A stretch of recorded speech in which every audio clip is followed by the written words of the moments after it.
मेरे YouTube channel astronaut पर आपका स्वागत है। नमस्कार, मैं हूं नरेश कुमार। सबसे पहले सारे ही दर्शकों को नववर्ष की शुभकामनाएं। भगवान से प्रार्थना है कि आपका 2024 बहुत अच्छा बीते, आप हेल्दी रहें, फिट रहें, खूब तरक्की करें और आपका परिवार जो है वो बहुत खुश रहे। शुरुआत करते हैं जनवरी महीने के राशिफल की और मकर राशि के जातकों का राशिफल समझने की कोशिश करते हैं कि जनवरी महीने में मकर राशि के जो है जातक हैं उनके लिए कैसी स्थिति रहेगी। तो ये आप जो कुंडली देख रहे हैं ये 1 जनवरी के दिन की कुंडली है।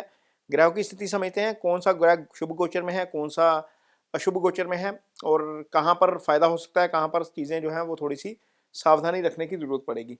तो सबसे पहले तो दूसरे भाव में शनि है। इसका मतलब यह है कि शनि की 7.5 चल रही है, आखिरी फेज चल रहा है। लेकिन चूंकि मकर राशि शनि की राशि है इसलिए कोई बहुत ज़्यादा नुकसान नहीं करेंगे शनि। स्ट्रगल तो निश्चित तौर पर शनि की जो दोनों राशियां उनको स्ट्रगल करना पड़ता है, मकर और कुंभ दोनों को करना पड़ता है। लेकिन फिर भी शनि चूंकि राशि के स्वामी है इसलिए ज़्यादा नुकसान नहीं होता। राहु तीसरे भाव में है, शुभ गोचर में है। गुरु चौथे भाव में गोचर अच्छा नहीं होता। चौथे भाव में गुरु का गोचर शुभ नहीं माना जाता जो होरा प्राशर शास्त्र के मुताबिक। चंद्रमा अष्टम में है, चंद्रमा का गोचर शुभ नहीं है। केतु 9th में है, गोचर शुभ नहीं है। शुक्र और बुध 11वें में है, ये गोचर शुभ है। यानी कि राहु, शुक्र और बुध ये शुभ गोचर में है। गुरु का न्यूट्रल मान के चलेंगे, गुरु का अशुभ भी नहीं कहेंगे क्योंकि वो 6, 8, 12 में नहीं है, केंद्र के स्थान में है। मंगल और सूर्य ये दोनों गोचर शुभ नहीं है। यहाँ पर स्थिति थोड़ी सी ज़्यादा गड़बड़ है क्योंकि मंगल सूर्य जो है वो लगन के कारक भी होते हैं।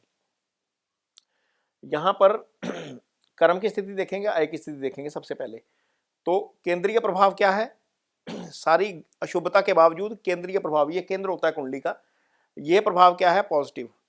गुरु की दृष्टि यहां आ रही है दशम भाव के ऊपर। इसका मतलब यह है कि आपका काम, आपकी नौकरी, आपका कारोबार, जो भी आप काम करते हैं वो अच्छा चलेगा क्योंकि गुरु केंद्र में रहकर दशम को दृष्टि दे रहे हैं। ये अच्छी स्थिति है। एक और अच्छी स्थिति है कि यदि आपका काम विदेश से जुड़ा हुआ है, फॉरेक्स का काम आप कर रहे हैं, इमिग्रेशन का काम कर रहे हैं, एक्सपोर्ट इंपोर्ट का काम कर रहे हैं, स्टडी वीज़ा का काम कर रहे हैं, कोई भी ऐसा काम जहां पर फॉरेक्स इन्वॉल्व हो जाता है, जहां पर विदेशी कनेक्शन इन्वॉल्व हो जाता है, एमएनसी में काम कर रहे हैं, वहां पर गुरु की कृपा है। ये भाव शुभ गोचर में नहीं है, यहाँ पर शुभ नहीं है, लेकिन इसके ऊपर गुरु की दृष्टि शुभ है। ये भाव भी ट्रैवल का है, यानी कि यदि आप विदेश जाना चाहते हैं तो 8वां और 12वां गुरु के प्रभाव में है तो आप विदेश भी जा सकते हैं। ये स्थिति कामकाज की मैं बात कर रहा हूँ, तो ये स्थिति रहेगी। इस भाव का स्वामी मंगल है, ये आय का स्थान है। ये 12वें चला गया, 12वें जाना शुभ नहीं है लेकिन गुरु की दृष्टि में आना शुभ है। यहाँ पर गुरु जो है वो मनी फ्लो को कायम रखेंगे। धन भाव का स्वामी धन भाव में ही बैठा है और धन भाव के स्वामी के ऊपर ना तो केतु की दृष्टि है, ना राहु की दृष्टि है, ना मंगल की दृष्टि है, ना सूर्य की दृष्टि है। वो मजबूत होकर बैठा है और वहां पर वो आपको निश्चित तौर पर धन में वृद्धि जरूर करवाएगा। शनि जहाँ पर बैठ जाते हैं उस भाव को मजबूत कर देते हैं, तो यहाँ पर आपका धन वृद्धि हो सकता है। इसके कारण गुरु और शनि दो ऐसे प्लैनेट हैं जो आपकी मनी का फ्लो जो है वो कंटिन्यू रखेंगे, कारोबार जो है वो आपका अच्छा रखेंगे।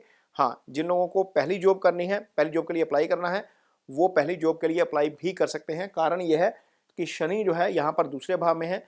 ये लगन का दूसरा है लेकिन दशम का पंचम है। पहला जॉब जो है वो पहली जॉब यहीं से आती है, तो यहाँ पर आप पहली जॉब के लिए भी अप्लाई कर सकते हैं, इसके लिए भी समय अच्छा है। आगे बात करेंगे, रिलेशनशिप देखेंगे, रिलेशनशिप की स्थिति कैसी है। तो ये सप्तम भाव है, यहाँ से हम मैरिटल रिलेशनशिप देखते हैं। ये गुरु के केंद्रीय प्रभाव में है, इसके ऊपर मंगल की दृष्टि जा रही है। यदि हम मंगल को देखेंगे यहाँ पर तो मंगल की दृष्टि यहाँ पर, अष्टम दृष्टि मंगल की यहाँ पर जाएगी। तो एक पाप ग्रह का प्रभाव, दूसरा राहु की दृष्टि यहाँ पर जा रही है, दूसरे पाप ग्रह का प्रभाव। तो मंगल और राहु की दृष्टि होने के कारण हो सकता है कि आपस में थोड़ा बहुत कन्फ्लिक्ट हो, आपस में कहीं ना कहीं प्रॉब्लम हो जाए, गुस्सा कर जाए एक दूसरे के साथ, मनमुटाव चल जाए। लेकिन ये बहुत ज़्यादा लंबा नहीं चलेगा क्योंकि गुरु केंद्रीय प्रभाव में है। कोशिश करिए कि ये भी मत होने दीजिए क्योंकि शनि वाणी वाले भाव में है। हो सकता है कि कुछ ना कुछ आप ऐसा बोल जाएं जो सामने वाले को हर्ट कर जाए। तो कोशिश करिए कि यदि कन्फ्लिक्ट वाली स्थिति आती है तो कोशिश करिए कि चीज़ों को अवॉइड करें। यदि नहीं भी होती है तो भी गुरु का प्रभाव है केंद्रीय, वहाँ पर चीज़ें फिट हो जाएंगी। लेकिन 2-4 दिन के लिए भी मूड क्यों ख़राब करना है अपना किसी को बोल के। तो ये कोशिश करिएगा यहाँ पर चीज़ें ठीक रहें। अदरवाइज यदि हम वो देखें, कपल देखें जिनके ऑलरेडी एंगेजमेंट्स हैं, जो ऑलरेडी एंगेजमेंट में हैं या जिनके ऑलरेडी किसी के साथ अंडरस्टैंडिंग है, भावनात्मक रिश्ता है, वहां पर समय अच्छा है क्योंकि शुक्र यहाँ पर रहेंगे 18 जनवरी तक। जैसे ही चंद्रमा यहाँ आएंगे लगभग 7-8 जनवरी के आसपास, तो यहाँ पर शुक्र के साथ बैठ जाएंगे, दोनों ही पंचम को एक्टिवेट करेंगे। यानी कि जो जनवरी का दूसरा हफ्ता है वो उन कपल्स के लिए अच्छा है जो ऑलरेडी रिलेशनशिप में है। मूवी जा सकते हैं, डिनर जा सकते हैं, ट्रैवल कर सकते हैं, लंच का प्लान बन सकता है, इकट्ठे समय बिता सकते हैं। ये चंद्रमा जब यहाँ पर आ जाएंगे तो ये चांस आपको देंगे। अदरवाइज जिनके घर में कोई जिनके पास कोई पार्टनर नहीं है उनके लिए भी समय अच्छा है क्योंकि शुक्र ने वो भाव एक्टिव किया हुआ है। केंद्रीय प्रभाव वैसे ही गुरु का है और शुक्र ने वो भाव एक्टिव किया हुआ है।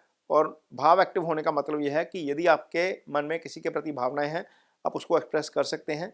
बुध भी दृष्टि दे रहे हैं उस भाव को, तो वो भाव जो है वो शुभ स्थिति में है।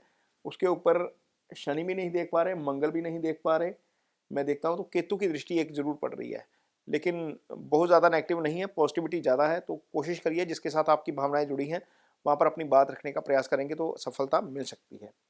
आगे देखेंगे हेल्थ कैसी रहेगी। तो हेल्थ के लिहाज से उन लोगों के लिए समय अच्छा नहीं है जिनको आइज की प्रॉब्लम है, आइज जिनकी आंखों में समस्या है। कुंडली का ये भाव बाईं आंख होती है, ये वाला भाव दाईं आंख होती है। यहाँ पर मंगल और सूर्य दो ग्रहों का प्रभाव है। सूर्य से हम आंख की रोशनी का विचार करते हैं, चंद्रमा से भी आंख की रोशनी का विचार करते हैं जब हम मेडिकल एस्ट्रोलॉजी पढ़ते हैं। तो ये स्थिति अच्छी नहीं है। शनि इस भाव को दृष्टि दे रहे हैं, यहाँ पर चंद्रमा इसके प्रभाव में है, शनि वहीं पर विराजमान रहेंगे क्योंकि पाप ग्रह हैं, अपना प्रभाव तो छोड़ेंगे ही। तो आइस को लेकर कोई भी दिक्कत आती है तो उसको इमीडिएट टेस्टिंग करवाइए, स्क्रीन टाइमिंग अपना चेक करिए, नहीं तो चीज़ें आगे बढ़ सकती हैं। दांतों को लेकर यदि कोई समस्या है तो वहाँ पर प्रॉब्लम हो सकती है। जिनको अनिद्रा से संबंधित समस्या है उनकी प्रॉब्लम बढ़ सकती है क्योंकि 12वां भाव जो है वो बेड कंफर्ट्स का भाव है। अनिद्रा स्लीपिंग डिसऑर्डर यहीं से देखे जाते हैं। तो यहाँ पर ये कोशिश करिए, यदि ऐसी कोई समस्या आती है तो कोशिश करिए कि आप इसको इग्नोर मत करिए, नहीं तो ये लंबी खिंच सकती है क्योंकि शनि अष्टम को दृष्टि दे रहे हैं, वो रोग को लंबा कर देंगे। आगे देखते हैं आपके लिए स्टडीज़ कैसी रहेगी। तो स्टडीज़ के लिए समय अच्छा है। बुध एजुकेशन के कारक होकर शुभ गोचर में है, पंचम को देख रहे हैं, पंचम हायर एजुकेशन का भाव है। गुरु केंद्रीय प्रभाव में है, कालपुरुष की कुंडली में गुरु यहाँ पर उच्च के हो जाते हैं, इसलिए भी समय अच्छा है। चौथा और पांचवा दोनों ग्रह शुभ प्रभाव में होने के कारण स्टूडेंट्स के लिए समय अच्छा है और दोनों ग्रह भी अच्छी स्थिति में है, खराब स्थिति में नहीं है। इसके लिए भी आपके लिए स्टूडेंट्स के लिए समय ये अच्छा रहेगा। तो ये मकर राशि का राशिफल है जनवरी महीने का। और ये वीडियो आपको कैसा लगा इस पर कमेंट बॉक्स में अपनी राय जरूर दीजिए। यदि ये वीडियो अच्छा लगे तो इसे शेयर जरूर करिए, पेज को सब्सक्राइब जरूर करिए। इसके साथ ही मुझे दीजिए इजाजत, जाते जाते आपको एक बार फिर नववर्ष की शुभकामनाएं। नमस्कार।